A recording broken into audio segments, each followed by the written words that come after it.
Morning friends. ચાલો લખાણ સંબંધિત દાખલા આપણે 4.6 સુધી જોઈ ગયા. હવે 4.7 આવે છે. એની રકમ છે કે વેગ અચળાંક ઉપર તાપમાનની શું અસર થાય. બરાબર, તાપમાન વધે એટલે વેગ અચળાંક વધે, આપણને ખબર છે આર્હેનિયસ સમીકરણ. તાપમાન વધે એટલે વેગ અચળાંકમાં શું થાય? વધારો. જો અહીંયા સંબંધ મેળવેલો જ છે, કે ચલે છે t.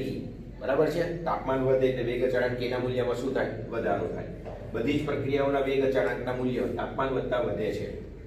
રાસાયણિક પ્રક્રિયાઓ માટે 10 ડિગ્રી સેન્ટીગ્રેડ તાપમાનનો આપણે વધારો કરીએ તો વેગ લગભગ બમણો થઈ જાય. આગળ આપણે થિયરીમાં પણ જોઈ ગયા. બરાબર છે, કે 10 ડિગ્રી સેન્ટીગ્રેડ તાપમાનનો આપણે વધારો કરીએ તો વેગ અચળાંકના મૂલ્યોમાં શું થાય? લગભગ બમણો થઈ જાય વેગ અચળાંક. ચલો આપણે આર્હેનિયસ સમીકરણ ઉપર આર્હેનિયસની થિયરીમાં જ ભણી ગયા અને આર્હેનિયસ સમીકરણનો ઉપયોગ કરીને આપણે સાબિત કરવાનું છે. તો આર્હેનિયસ સમીકરણ શું છે? તો કે k બરાબર a into e raise to minus ea upon RT. બરાબર, આનો પ્રાકૃતિક લઘુગુણક લઈએ તો ln k બરાબર minus ea upon RT plus ln a. ચલો આના પરથી શું લખી શકાય કે ln k ચલે છે માઇનસ 1/t. આપણે તાપમાનનો અને k નો સંબંધ જોવાનો છે. તો ln k થશે, ln k ચલે છે માઇનસ 1/t. બરાબર છે, માટે k બરાબર શું થશે? t. એટલે તાપમાન વધે તો વેગ અચળાંક મૂલ્યની અંદર શું થાય? વધારો થાય. એનું એક ઉદાહરણ આપેલું છે. એનું એક ઉદાહરણ આપ્યું છે કે N2O5 નું વિઘટન બતાવ્યું છે અને N2O5 ના વિઘટનનો વેગ અચળાંક તાપમાન સાથે વધે છે. જુઓ, N2O5 ના વિઘટનનો વેગ અચળાંક જેમ તાપમાન વધે તેમ તેના મૂલ્યની અંદર શું થાય? વધારો થાય. તો અહીંયા તાપમાન સેન્ટીગ્રેડમાં આપેલું છે 0 degree centigrade, 20 degree centigrade, 40 degree centigrade અને 60 ડિગ્રી સેન્ટીગ્રેડ. 0 ડિગ્રી સેન્ટીગ્રેડ તાપમાને વેગ અચળાંક નું મૂલ્ય છે 0.0787 ગુણ્યા 10⁵. પછી તાપમાનમાં વધારો કર્યો 20 ડિગ્રી સેન્ટીગ્રેડનો એટલે આ વધીને કેટલો થયો? તો કે 1.70 10⁵. પછી 20 ડિગ્રીનો વધારો કર્યો એટલે આના કરતાં વધારે મળશે. જુઓ, 25.7 ગુણ્યા 10⁵. પછી 20 નો વધારો કર્યો 20 ડિગ્રી સેન્ટીગ્રેડનો, તેનું મૂલ્ય કેટલું થઈ ગયું? તો કે 78 ગુણ્યા 10⁵. તો આના પરથી કહી શકાય કે જેમ તાપમાન વધે તેમ વેગ અચળાંક k ના મૂલ્યની અંદર શું થાય? વધારો થાય. તો અહીંયા પહેલો પ્રશ્ન છે કે વેગ અચળાંક પર તાપમાનની શું અસર થાય? તો કે જેમ તાપમાન વધે તેમ વેગ અચળાંકના મૂલ્યમાં શું થાય છે? વધારો થાય છે. બધી જ પ્રક્રિયાઓના વેગ અચળાંકના મૂલ્ય તાપમાન વધતા વધે છે. રાસાયણિક પ્રક્રિયાઓ માટે 10 ડિગ્રી સેન્ટીગ્રેડ તાપમાનનો આપણે વધારો કરીએ તો વેગ અચળાંક લગભગ કેવું થાય? બમણો થાય. આગળ આપણે થિયરીમાં પણ ભણી ગયા છે. તો એ આર્હેનિયસની થિયરીમાં હતું. તો આપણે અહીંયા આર્હેનિયસ સમીકરણનો જ ઉપયોગ કરવાનો છે. અને આર્હેનિયસ સમીકરણ શું છે? તો કે k બરાબર a into e raise to minus ea upon RT. આનો પ્રાકૃતિક લઘુગુણક લીધો છે. તો ln k બરાબર minus ea upon RT plus ln a. માટે ln k ચલે છે -1/t. માટે k બરાબર શું થશે? t. એટલે કે તાપમાન વધે તો વેગ અચળાંક k ના મૂલ્યમાં વધારો થાય. બરાબર, એનું કારણ છે કે તાપમાન વધે એટલે પ્રક્રિયા પુરોગામી દિશામાં જાય. તાપમાન વધે એટલે પ્રક્રિયા કઈ દિશામાં જાય? પુરોગામી દિશામાં. જુઓ, k બરાબર છે નિપજોની સાંદ્રતા એને ભાગ્યા પ્રક્રિયકોની સાંદ્રતા. આ સૂત્ર છે કે સંતુલન અચળાંક. બરાબર છે. હવે તાપમાનનો આપણે વધારો કરીએ, દાખલા તરીકે A અને B બે પ્રક્રિયકો છે અને એનું C અને D માં રૂપાંતર થાય છે. હવે તાપમાન વધારીએ એટલે A અને B જે પ્રક્રિયકો છે એના પરમાણુઓ વચ્ચેનો બંધ તૂટે, અથડામણ વધે. તાપમાન વધે એટલે અથડામણ વધે અને અથડામણ વધે એટલે રેખીય ગતિ, ભ્રમણ ગતિ અને આંદોલન ગતિમાં શું થાય? વધારો થાય. એટલે વધુ ને વધુ પ્રક્રિયકના અણુઓ એકબીજાના સંપર્કમાં આવે અને જેટલો સંપર્ક વધે, બરાબર છે, એટલી પ્રક્રિયાના વેગમાં શું થાય? વધારો થાય. એટલે તાપમાન વધે એટલે પ્રક્રિયા પુરોગામી દિશામાં જાય અને પ્રક્રિયા પુરોગામી દિશામાં જાય એટલે પ્રક્રિયકોનું સારા એવા પ્રમાણમાં નિપજોમાં રૂપાંતર થાય. અને નિપજોની સાંદ્રતા આપણે ઉપર બતાવી છે, જુઓ, નીચે નથી. બરાબર છે. તો નિપજો એ એના સમપ્રમાણમાં છે અને પ્રક્રિયકોની સાંદ્રતાના વ્યસ્ત પ્રમાણમાં છે. તો આ ઘટે તો આ વધે, પણ આ વધે તો આમાં શું થાય? વધારો થાય. કારણ કે પ્રક્રિયા કઈ દિશામાં જાય છે? પુરોગામી દિશામાં. તો હંમેશા યાદ રાખવાનું કે તાપમાન વધે એટલે લગભગ પ્રક્રિયાઓ પુરોગામી દિશામાં જ જાય અને પુરોગામી દિશામાં જાય એટલે વધુ ને વધુ પ્રક્રિયકના અણુઓ એકબીજાના સંપર્કમાં આવે, અથડામણ વધે, રેખીય ગતિ વધે, ભ્રમણ ગતિ વધે, આંદોલન ગતિ વધે. એટલે એના પરમાણુઓ વચ્ચેનો બંધ તૂટે અને બંધ તૂટે એટલે એનો સંપર્ક શું થાય? વધી જાય. એટલે વધુ ને વધુ પ્રક્રિયકના અણુઓ એકબીજાના સંપર્કમાં આવે એટલે અથડામણ વધે છે. તાપમાન વધે તો અથડામણ વધે એટલે વેગ અચળાંક k ના મૂલ્યમાં શું થાય? વધારો થાય. કારણ કે આ સૂત્ર છે કે સંતુલન અચળાંક k ઇક્વિલિબ્રિયમ બરાબર નિપજોની સાંદ્રતા ભાગ્યા પ્રક્રિયકોની સાંદ્રતા. તો તાપમાન વધે એટલે વધુ ને વધુ નિપજો પ્રાપ્ત થાય અને નિપજો k ના સમપ્રમાણમાં છે. આથી કહી શકાય કે તાપમાન વધે તો વેગ અચળાંક k ના મૂલ્યમાં શું થાય છે? વધારો થાય છે. બરાબર, તો એનું એક ઉદાહરણ આપેલું છે અહીંયા. N2O5 ના વિઘટનનો વેગ અચળાંક તાપમાન સાથે વધે છે. બરાબર, તો અહીંયા તાપમાન આપ્યું છે પહેલા 0 ડિગ્રી સેન્ટીગ્રેડ, પછી 20 ડિગ્રી સેન્ટીગ્રેડ, 40 ડિગ્રી સેન્ટીગ્રેડ અને 60 ડિગ્રી સેન્ટીગ્રેડ. તાપમાનની અંદર 20 ડિગ્રી સેન્ટીગ્રેડનો વધારો કર્યો છે. તો 0 ડિગ્રી સેન્ટીગ્રેડ તાપમાને 0.0787 ગુણ્યા 10 ની 5 ઘાત. પછી 20 ડિગ્રી સેન્ટીગ્રેડનો વધારો કર્યો તો એ વધીને 1.70 10⁵ થાય છે. પછી 20 ડિગ્રી સેન્ટીગ્રેડ તાપમાનનો વધારો કર્યો તો આ મૂલ્યમાં વધારો થયો અને 25.7 ગુણ્યા 10 ની પ્લસ 5 ઘાત થઈ ગયો. અને પછી 20 ડિગ્રી સેન્ટીગ્રેડનો વધારો કરીએ તો એનું મૂલ્ય થાય છે 78 × 10⁵. બરાબર, 78 × 10⁵. તો આના પરથી કહી શકાય કે ડાબી બાજુથી જમણી બાજુ જઈએ તેમ તાપમાન વધે, ડાબી બાજુથી જમણી બાજુ જઈએ તેમ વેગ અચળાંક k ના મૂલ્યમાં શું થાય છે? વધારો થાય છે.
ચાલો દાખલા નંબર 4.8. રાસાયણિક પ્રક્રિયાનો વેગ નિરપેક્ષ તાપમાન બરાબર 298 કેલ્વિન માંથી 10 કેલ્વિન વધારતા એનું નિરપેક્ષ તાપમાન છે 298 કેલ્વિન, પછી 10 કેલ્વિનનો વધારો કરવાનો છે એટલે વેગ બમણો થાય. બરાબર, 300 થી 310 કેલ્વિનના ગાળામાં 300 તાપમાન હોય અને 10 નો વધારો કરીએ 310 થાય. તો એ સમયગાળાની અંદર પ્રક્રિયાનો વેગ કેવો થાય? બમણો થાય. અહીંયા 298 કેલ્વિન આપ્યું છે અને 10 કેલ્વિનનો વધારો કરીશું એટલે 308 કેલ્વિન થશે. તો 298 થી 308 કેલ્વિન દરમિયાન પ્રક્રિયાનો વેગ જે શરૂઆતમાં હતો 298 કેલ્વિન તાપમાને એના કરતા 308 કેવો થઈ જાય? બમણો થઈ જાય. તો રાસાયણિક પ્રક્રિયાનો વેગ નિરપેક્ષ તાપમાન 298 કેલ્વિનમાંથી 10 કેલ્વિન વધારતા બમણો થાય છે. તો સક્રિયકરણ ઊર્જા E શોધો. એની સક્રિયકરણ ઊર્જા E કેટલી છે એ આપણે શોધવાની છે. બરાબર, ચાલો તાપમાન 2 આપેલા છે, T1 અને T2. E શોધવાનું છે. બરાબર, હવે અહીંયા વેગ આપણને બમણો કયો છે? વેગ કેવો કયો છે? બમણો. આ જે સમીકરણનો આપણે ઉપયોગ કરીએ તો log T2 upon K1 બરાબર EA/2.303R 1/T1 ઓછા 1/T2. T1 એટલે નિરપેક્ષ તાપમાન 298 કેલ્વિન, T2 એટલે 298 તો ખરું જ, અને 298 માં 10 નો વધારો કર્યો એટલે 298 વત્તા 10 તો 308 કેલ્વિન થશે. બરાબર, તો T1 અને T2 મળી ગયા. ચલો R આપણને ખબર છે 8.314 જૂલ પ્રતિ કેલ્વિન પ્રતિ મોલ. હવે વેગ બમણો થાય છે તો વેગ બમણો થાય એટલે 2 ગણો થાય એટલે K2/K1 બરાબર શું થશે? 2 થશે, કારણ કે વેગ બમણો થાય છે. તો આ બધી કિંમતો હવે આ સમીકરણમાં આપણે મૂકવાની છે. ચલો આના બરાબર થશે log 2 K2/K1 બરાબર 2 છે કારણ કે વેગ બમણો થાય છે ઇઝ ઇક્વલ ટુ EA/2.303R 8.314 કૌંસમાં 1/298 ઓછા 1/308. બરાબર, ક્રોસ ગુણાકાર થશે 308 ઓછા 298 એને ગુણ્યા EA એને ભાગ્યા 2.303 8.314 એને ગુણ્યા 298 એને ગુણ્યા 308. ચલો આ બે વચ્ચેનો તફાવત આવશે 10. તો EA એને ગુણ્યા 10 ઉપર લખી દીધું. log 2 ની કિંમત થશે 20 નો 0 એ log જોવાનો, 20 નો 0 એ log જોવાનો તો 0.3010 આવશે. બરાબર, એના બરાબર EA એને ગુણ્યા 10 એને ભાગ્યા 2.303 8.314 એને ગુણ્યા 308 એને ગુણ્યા 298. ચાલો EA આપણને શોધવાનું કહ્યું છે સક્રિયકરણ ઊર્જા. તો EA ને સૂત્રનો કરતા બનાવીએ એટલે ક્રોસ ગુણાકારમાં બધી કિંમત ઉપર જતી રહેશે. બરાબર, 0.310 એને ગુણ્યા 298 એને ગુણ્યા 8.314 એને ગુણ્યા 308 એને ગુણ્યા 298 એને ભાગ્યા 10 નીચે આવશે તો ભાગ્યા 10 ઉપરની કિંમતનો ગુણાકાર એને ભાગ્યા 10 કરીએ એટલે જવાબ આવશે 52,897 જૂલ પ્રતિ મોલ. આ જૂલમાં જવાબ આવ્યો. બરાબર, આપણે કિલો જૂલમાં ફેરવવાનું એટલે 1000 વડે શું કરવાના, એને ભાગી નાખીએ એટલે 3 પોઈન્ટ ખસી જવાના, 3 દશાંશ સ્થળ ડાબી બાજુથી જમણી બાજુ એટલે 1, 2 અને 3 એટલે અહીંયા પોઈન્ટ આવશે 52,897 કિલો જૂલ પ્રતિ મોલ. આ સક્રિયકરણ ઉર્જા E ની કિંમત થઈ. તો રાસાયણિક પ્રક્રિયાનો વેગ નિરપેક્ષ તાપમાન 298 કેલ્વિન એનું શરૂઆતનું તાપમાન છે, અને પછી 10 કેલ્વિનનો વધારો કરીએ તો એ સમયગાળામાં એનો વેગ બમણો થાય છે, અને 10 કેલ્વિન એટલે 308 કેલ્વિન તાપમાને વેગ કેવો થઈ ગયો છે, બમણો થયો છે. તો એ સમય દરમિયાન એની સક્રિયકરણ ઉર્જા કેટલી છે એ આપણે શોધવાની છે. બરાબર, તો આ અહીંયા સમીકરણ આપણને ખબર છે, log K2/K1 is equal to EA/2.303R કૌંસમાં 1/T1 ઓછા 1/T2. ચલો, K2/K1 બરાબર 2 ગણો થાય છે એવું કહ્યું છે એટલે બરાબર 2. T1 એટલે નિરપેક્ષ તાપમાન 298 કેલ્વિન, T2 એટલે 298 કેલ્વિન તો ખરું, પણ એમાં પાછો 10 કેલ્વિનનો વધારો તો વત્તા 10 kelvin is equal to 308 kelvin. બરાબર, R આપણને ખબર છે 8.314 જૂલ કેલ્વિન પ્રતિ મોલ. ચલો, આની કિંમત થશે log 2 બરાબર EA એને ભાગ્યા 2.303 એને ગુણ્યા 8.314 કૌંસમાં 1/298 ઓછા 1/308. ચલો, log 2 બરાબર EA આ ક્રોસ ગુણાકાર થશે બરાબર, એને ગુણ્યા 308 ઓછા 298 ભાગ્યા 2.303 8.314 એને ગુણ્યા 298 એને ગુણ્યા 308. બરાબર, ચલો આ બેનો તફાવત આવશે 10 અને log 2 ની કિંમત થશે 0.3010. તો 0.3010 બરાબર EA એને ગુણ્યા 10 એને ભાગ્યા 2.303 એને ગુણ્યા 8.314 એને ગુણ્યા 308 એને ગુણ્યા 298.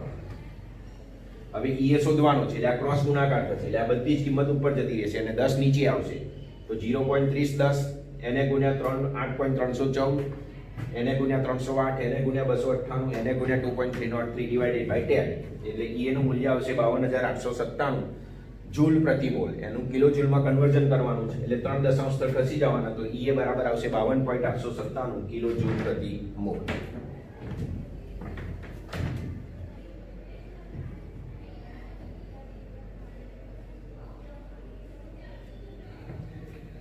ચલો, 4.9 સમીકરણ આપેલું છે, હાઇડ્રોજન આયોડાઇડ એનું વિઘટન થયું, એનું વિઘટન બતાવેલું છે. તો તેમાંથી H2 અને I2 બે નિપજો મળે છે, અથવા તો આ બંનેને પ્રક્રિયકો તરીકે લઈએ તો HI એ નિપજ બને, પણ અહીંયા HI નું વિઘટન બતાવ્યું છે અને તેમાંથી H2 અને I2 વાયુરૂપ અવસ્થામાં બે નિપજો મળે છે. તો પ્રક્રિયા માટે સક્રિયકરણ ઉર્જા આપેલી છે, એની આ પ્રક્રિયાની સક્રિયકરણ ઉર્જા EA 209.5 કિલો જૂલ પ્રતિ મોલ, એટલે આનું જૂલમાં કન્વર્ઝન કરવાનું એટલે 10⁻³ વડે ગુણી કાઢવાના. 209.5 into 10⁻³ જૂલ પ્રતિ મોલ, કિલો જૂલનું જૂલમાં કન્વર્ઝન. ચલો, સક્રિયકરણ ઉર્જાના જેટલી અથવા વધારે સક્રિયકરણ ઉર્જાના જેટલી એટલે જરૂરી ગતિજ ઉર્જા કહેવાય ને, પ્રક્રિયામાં ભાગ લેવા માટેની ઉર્જા.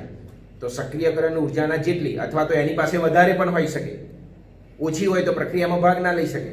સક્રિયકરણ ઉર્જા કરતા ઓછી હોય તો એ પ્રક્રિયામાં ભાગ લઈ શકે નહીં, તો એને પ્રક્રિયામાં ભાગ લીધો કરવો હોય તો બહારથી ઉર્જા આપવી પડે. એટલે એને આપણે નામ આપ્યું ધક્કો મારનારી ઉર્જા. એને ધક્કો મળે છે, આપણે બહારથી ઉર્જા આપીશું એટલે. બરાબર, તો એ પ્રક્રિયામાં ભાગ લેવા માટે શું બનશે, સક્ષમ બનશે.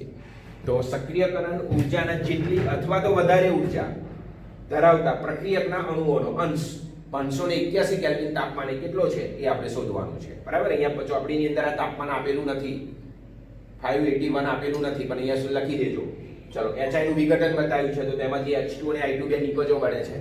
પ્રક્રિયાની સક્રિયકરણ ઉર્જા આપેલી છે 209.5 કિલો જૂલ પ્રતિ મોલ, એનું જૂલમાં કન્વર્ઝન કરવાનું તો 209.5 ગુણ્યા 10⁻³ બરાબર જૂલ પ્રતિ મોલ. સક્રિયકરણ ઉર્જાના જેટલી અથવા વધારે પ્રક્રિયામાં ભાગ લેવા માટેની ઉર્જા થઈ. સક્રિયકરણ ઉર્જા જેટલી એટલે પ્રક્રિયામાં ભાગ લેવા માટેની જરૂરી ઉર્જા, અથવા તો એનાથી વધારે પણ હોય. એવું જરૂરી નથી કે પ્રક્રિયકના અણુઓ પાસે એટલી જ ઉર્જા હોય, એના કરતાં વધારે પણ હોઈ શકે, પણ ઓછામાં ઓછી તો એટલી જોઈએ જ.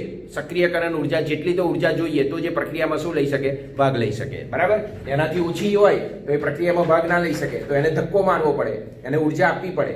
તો એવી ઉર્જાને દેહલી જ ઉર્જા, થ્રેશોલ્ડ એનર્જી અથવા તો તેને વધારાની ઉર્જા તરીકે ઓળખવામાં આવે છે, ધક્કો મારનારી ઉર્જા તરીકે ઓળખવામાં આવે છે. તો સક્રિયકરણ ઉર્જાના જેટલી અથવા વધારે ઉર્જા ધરાવતા પ્રક્રિયકના અણુઓનો અંશ 581 કેલ્વિન તાપમાને કેટલો છે એ આપણે શોધવાનો છે. તો ધારો કે અણુઓનો અંશ x છે, આ ધારી લીધું છે. ધારો કે અણુઓનો અંશ x બરાબર e raise to minus ea upon rt, બરાબર. એનું સામાન્ય લઘુગુણકમાં રૂપાંતર કર્યું તો log x is equal to minus ea upon 2.303 rt. સામાન્ય લઘુગુણકમાં રૂપાંતર કરી અને 2.303 વડે પાછા ભાગેલા છે એને, બરાબર. તો 2.303 rt એક સાથે બે પરિવર્તન કરેલું છે. આ જે અણુઓનો અંશ x નું જે સૂત્ર છે એનું એક સાથે બે પરિવર્તન સામાન્ય લઘુગુણકમાં રૂપાંતર કર્યું અને 2.303 વડે શું કર્યા, ભાગી નાખેલા છે. તો log x બરાબર માઈનસ ea અપોન 2.303 rt, બરાબર. ચાલો is equal to minus ea આપેલું છે 209.5 ઇન્ટુ 10⁻³ એને ભાગ્યા 202.303 એને ગુણ્યા 8.314 ઇન્ટુ 581, બરાબર. માટે log x બરાબર આવશે આખાનો જવાબ 18.8323, બરાબર. હવે એનો એન્ટીલોગ જોવાનો, આ લોગ કાઢી નાખવાનો એટલે x નો એન્ટીલોગ, તો x બરાબર એન્ટીલોગ ઓફ -18.8323, બરાબર. ચલો 10 ની આગળ જે 18 છે માઈનસ એને 10 ની ઘાતાંકમાં મૂકી દેવાના, તો -18 એન્ટીલોગ પોઈન્ટ નો જ જોઈ શકાય. તો આ પોઈન્ટ પછી કેટલી કિંમત છે, 83 નો 2 3 એન્ટીલોગ જોવાનો. પોઈન્ટ 83 નો 2 3 એન્ટીલોગ જોઈએ તો 1471 આવે અને એન્ટીલોગના નિયમ પ્રમાણે એક કિંમત છોડી અને પછી પોઈન્ટ મૂકી દેવાનો. તો એક કિંમત છોડી દીધી અને પછી પોઈન્ટ મૂકી દીધો, તો x બરાબર થશે 1471 10⁻18, બરાબર છે. તો આ એનો જવાબ થયો.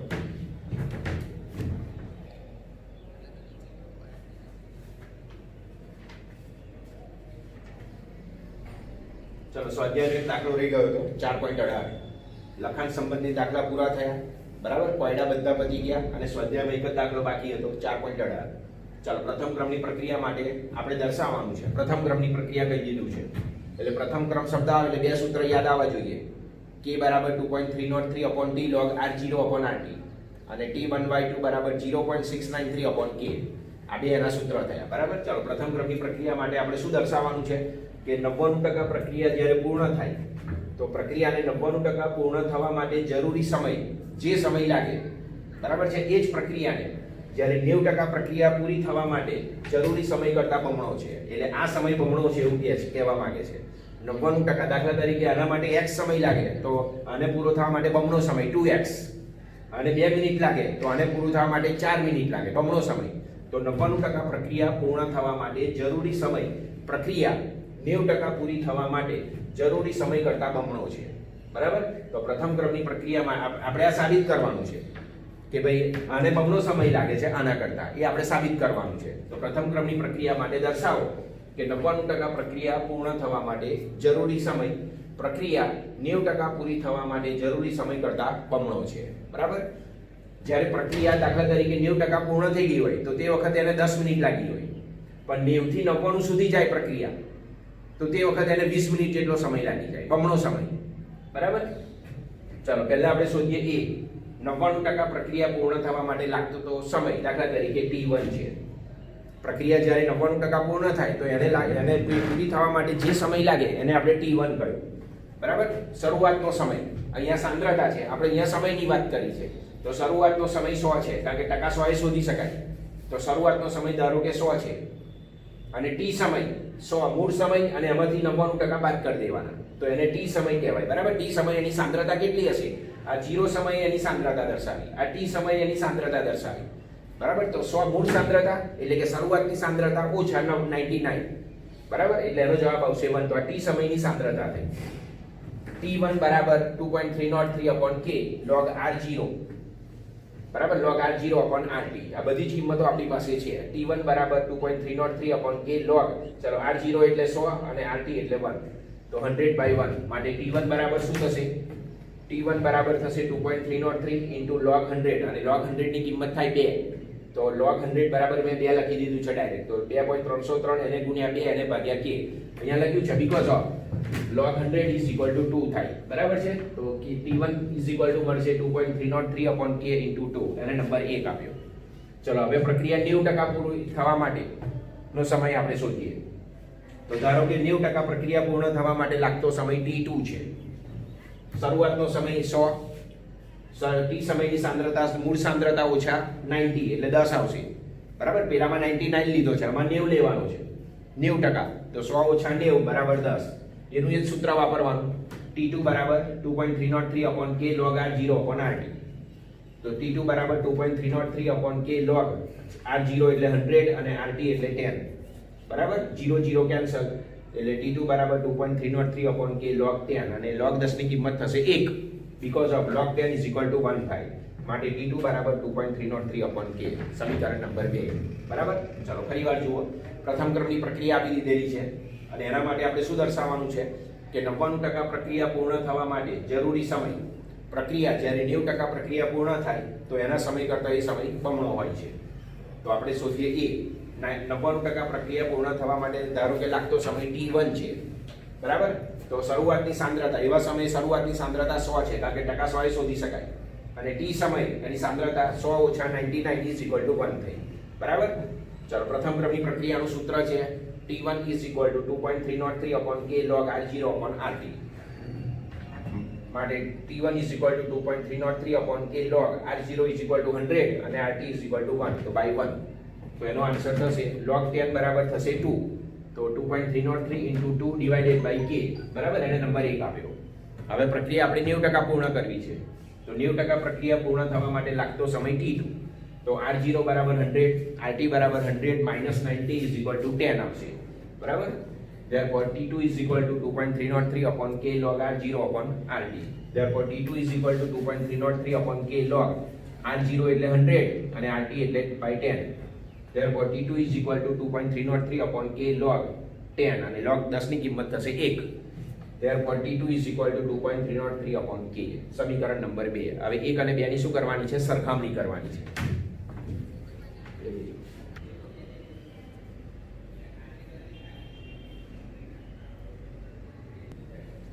ચલો 1 અને 2 ની સરખામણી કરવાની એક આપણી પાસે છે t1 is equal to 2.303 upon k into 2 અને બીજો સંબંધ છે t2 is equal to 2.303 upon k આ બેની આપણે સરખામણી કરીએ તો 2.303 upon k into 2 into k upon 2.303 બરાબર આ કેન્સલ થઈ જશે એટલે બાકી રહ્યો 2 તો t1 is equal to t1 upon t2 is equal to 2 માટે t1 is equal to twice t2 બરાબર આના પરથી શું કહી શકાય કે પ્રથમ ક્રમની પ્રક્રિયાને 90% પ્રક્રિયા પૂર્ણ થવા માટે જે સમય લે છે બરાબર છે અથવા તો પૂર્ણ થવા માટે 90% પ્રક્રિયા પૂર્ણ થવા માટે કરતા બમણો સમય લે છે એટલે આને આટલા ટકા પ્રક્રિયા પૂર્ણ કરવી હોય તો આટલા ટકા કરતા અને અહીંયા સમય કેવો થઈ જશે બમણો 2 ગણો સમય થઈ જશે તો 99% પ્રક્રિયા પૂર્ણ થવા માટે 90% પ્રક્રિયા પૂર્ણ થાય એના કરતા એ બમણો સમય લે છે આના પરથી એવું કહી શકાય તો t1 is equal to say twice t2 આમ પ્રથમ ક્રમની પ્રક્રિયાને 99% પ્રક્રિયા પૂર્ણ થવા માટે 90% પ્રક્રિયા પૂર્ણ થવા કરતા બમણો સમય લે છે તો અહીંયા આપણે શું કર્યું 1 અને 2 ની સરખામણી કરી એક આપણી પાસે શું છે તો કે t1 upon t2 is equal to 2.303 into 2 divided by k into k upon 2.303 2.303 upon k upon 2.303 cancel થયા એટલે બાકી રહ્યા 2 તો t1 upon t2 is equal to 2 માટે t1 is equal to શું મળશે twice t2 તો આના પરથી કહી શકાય કે પ્રક્રિયાને 99% પ્રક્રિયા પૂર્ણ થવા માટે જે સમય છે બરાબર છે એ 90% પ્રક્રિયા પૂર્ણ થવા માટેના જરૂરી સમય કરતા કેવો સમય છે બમણો સમય છે એટલે આને આટલા ટકા પ્રક્રિયા પૂર્ણ કરવી હોય તો આના કરતા અહીંયા બમણો સમય લે છે તો 99% પ્રક્રિયા પૂર્ણ થવા માટે 90% પ્રક્રિયા પૂર્ણ થવા કરતા તે બમણો સમય લે છે